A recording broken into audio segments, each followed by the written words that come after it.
Hi everyone and welcome to Rahul and Jayshree association company. तो आज का हमारा लेक्चर का एक नया शुरुआत हो रहा है, जो कि हम पहले बेसिकली इंडियन कॉन्स्टिट्यूशन और पॉलिटी, जो कि हमारा लेक्चर संडे को आता है। ये सिविल प्रोसीजर कोड का लेक्चर आज हम लेके आ रहे हैं, जो कि वेडनेसडे को आ रहा है, और सैटरडे को आ रहा है general studies Indian national movement. Indian national movement हम करा रहे हैं जनरल स्टडीज़ का पास, जो कि इंडियन हिस्ट्री से है। तो हमारा 3 लेक्चर्स आ रहा है। हम नोट्स भी प्रोवाइड करते हैं और क्वेश्चन भी प्रोवाइड करते हैं प्रैक्टिस करने के लिए। तो अगर आपका ज़रूरत है, आप चाहते हो, तो मैं टेलीग्राम का लिंक जस्ट लेक्चर के नीचे जो डिस्क्रिप्शन बॉक्स है उसमें मैं प्रोवाइड करा दूंगा। जो टेलीग्राम पे नहीं है वो फेसबुक पे जाके भी ग्रुप है, उसमें ज्वाइन कर लेना। हम उसमें भी प्रोवाइड कर देते हैं स्टूडेंट्स को हेल्प करने के लिए, ठीक है।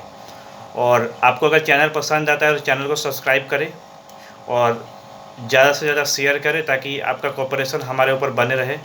आपका प्यार हमें चाहिए ताकि हम भी ग्रो करें, ठीक है। ये सब ज़रूरत है। चैनल को ज़रूर लाइक कीजिएगा अगर आपको पसंद आता है तो, और डिसलाइक करने का भी पूरा हक है, पर हमें बताइएगा क्यों डिसलाइक किए, ताकि हम लेक्चर्स को शुरू कर सकें। तो आज हम शुरू कर रहे हैं सिविल प्रोसीजर कोड, ठीक है। तो शुरू करते हैं आज का लेक्चर। तो सिविल प्रोसीजर कोड है क्या? सिविल प्रोसीजर कोड बेसिकली वो कोड है जो कि सिविल चीज़ के बारे में डील करता है। फॉर एग्जांपल क्रिमिनल चीज़ जो होता है, जिसमें क्रिमिनल क्राइम्स होते हैं, उसमें क्या होगा, चाहे उसमें इम्प्रिजमेंट होगा, चाहे उसमें डेथ सेंटेंस दिया जाएगा, चाहे उसमें फाइन लगेगा। पर सिविल में क्या होगा, सिविल कोई वायलेशंस होता है तो क्या होगा, पेनल्टीज़ लगेगा, पैसा का फाइन लग सकता है, ठीक है। क्रिमिनल केसेस में क्या होता है, सज़ा होता है। सिविल केसेस में क्या होता है, फाइन लगता है। सिविल केस में यू हैव टू पे, बट क्रिमिनल केसेस में जो लायबिलिटीज़ है, जो प्रावधान है, आपको सज़ा काटना पड़ेगा। तो यही डिफरेंस है। सिविल प्रोसीजर कोड क्या है, वो सिविल चीज़ों को डिफाइन करता है।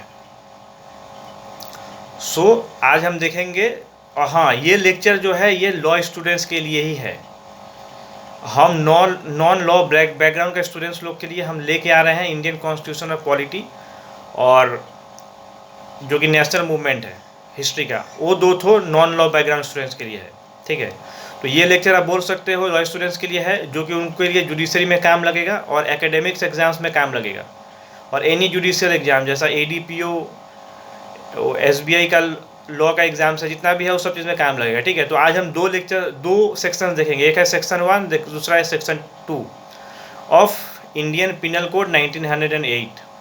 तो सेक्शन 1 जो है वो बेसिकली इंट्रोडक्टरी चीज़ बोला जाता है, ठीक है। हाँ, और एक इम्पॉर्टेंट चीज़, अगर आप CPC, CRPC, IPC ये सब प्रोसीजरल लॉ जब पढ़ रहे हो तो बेयर एक्ट से पढ़ना चाहिए, जो कि मेन लॉ है। क्योंकि अगर आपको इंटरप्रिटेशन नहीं आएगा तो आप कल जाके कोर्ट में कैसे प्रैक्टिस करोगे, ठीक है। तो हम शुरू करते हैं। सिविल प्रोसीजर कोड जो है वो कब आया इन्फोर्स में, 1908 में आया, ठीक है। तो हमारा देश आज़ाद हुआ 1947 में, ये कोड आया 1908 में। तो हम क्या बोल सकते हैं, जो हमारे कंट्री ब्रिटिशर्स के अंदर में था तो ये लॉ आया। इसके मतलब क्या है, जो ये लॉ को ब्रिटिशर्स लोगों ने फ्रेम किया था। हाँ, हमारे कॉन्स्टिट्यूशन में जब एडोप्ट किया गया तो कुछ अमेंडेड किया गया है, कुछ सेक्शन अमेंडमेंट तो हर एक सेशन में होता है। तो ये आया था 1908 में। डेट था 1 जनवरी 1908, ठीक है। अब ये जो है CRPC सिविल प्रोसीजर कोड जो है, तो ये कहाँ पे एप्लीकेबल होता है, ऑब्वियसली इंडिया के लिए तो इंडिया में एप्लीकेबल होगा। और CRPC भी एप्लीकेबल है, IPC भी एप्लीकेबल है। जो भी लॉज हो तो इंडिया में एप्लीकेबल होगा। उसमें ब्रिटिश इंडिया था, अभी हमारा इंडियन इंडिपेंडेंस हो चुका है 1947 में। तो पहले आपको याद है कि एक सेक्शन था जम्मू एंड कश्मीर से रिलेटेड, उसका नाम था आर्टिकल 370। तो वो जब आर्टिकल 370 जब हटा जम्मू कश्मीर से, जम्मू कश्मीर एक UT बना, तो पहले कुछ laws Jammu and Kashmir apply नहीं होते थे। पर ये 370 हटने के बाद ये जो है सिविल प्रोसीजर कोड, ये भी जम्मू एंड कश्मीर पे लागू होता है जब से 370 हटा। तो एक तो ये लॉ जो है वो पूरा इंडिया पे एप्लीकेबल है और जम्मू कश्मीर के ऊपर भी एप्लीकेबल है। दूसरा चीज़, आपने एक सेक्शन सुना होगा कॉन्स्टिट्यूशन ऑफ इंडिया में, जिसका नाम है 6 शेड्यूल। वो शेड्यूल ट्राइब से रिलेटेड है। तो अगर हम कुछ भी लॉ बनाते हैं तो हम तो शेड्यूल ट्राइब को डिसएडवांटेज में नहीं पहुंचा सकते हैं, हमको तो शेड्यूल ट्राइब को ख्याल रखना पड़ेगा। तो इसी वजह से बोला गया है जो CPC है ये एप्लीकेबल है ट्राइबल एरियाज़ के ऊपर, पर उसके लिए स्टेट गवर्नमेंट को नोटिफिकेशन लाना पड़ेगा जो क्या क्या एरियाज़ पे एप्लीकेबल है गैजेट के अंदर, ठीक है। नोटिफिकेशन पब्लिश करेगा स्टेट गवर्नमेंट, जो कौन कौन सा एरिया में आएगा, तभी तो पता चलेगा आदमी को जो हाँ हमारे यहाँ भी आ रहा है। तो चुपचाप नहीं होगा, ऑफिसर गैजेट में पब्लिश करो कहाँ कहाँ पे लागू होगा, ठीक है। और ये नागालैंड के ऊपर भी अप्लाई होता है, सेम चीज़ जो मैंने बोला, नोटिफिकेशन चीज लिखानो कहाँ कहाँ पे लागू होगा, कितना लागू होगा, क्या लागू होगा। कोई चुपचाप नहीं लागू कर सकता है कोई कोड। ट्राइबल एरिया का बात है, कोई मजाक थोड़ी है। तो हमको ट्राइब्स को प्रोटेक्ट करना है ताकि उनका ह्यूमैनिटी कंडीशन सब डेवलप हो। अब आते हैं सेक्शन 2 में। सेक्शन 2 क्या बोलता है, डेफिनेशन देता है, ठीक है।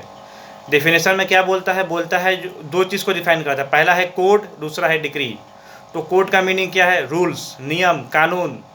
जो तोड़ेगा उसको पेनल्टी देना पड़ेगा, फाइन होगा, क्योंकि सिविल नेचर है, क्रिमिनल होता तो सजा भी होगा, ठीक है। तो कोड का मीनिंग दो चीज़ बोलता है, एक है कोड, दूसरा है डिग्री। कोड क्या है, कोड है रूल्स, बाई लॉज, ये सब आता है कोड। डिग्री क्या है, एडजुडिकेशन, जो कि कोर्ट देता है सुनने के बाद, कोर्ट का डिसीजन, डायरेक्शंस, ठीक है। सो अब मान के चलिए जो एक इंसान है ए, दूसरा इंसान है बी, ए के फेवर में डिसीजन आया तो उसने क्या करेगा, ऑब्वियसली अपील में जाएगा, बोलेगा जो हमको पसंद नहीं आया आप फिर से सुनो। अब कोर्ट को सुनना पड़ेगा, ठीक है।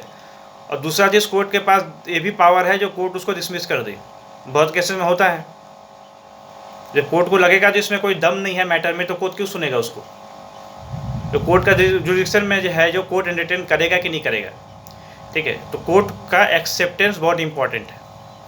तो ये जो लेक्चर मैंने पढ़ाया इसका मैं नोट्स टेलीग्राम पे प्रोवाइड कर दूंगा।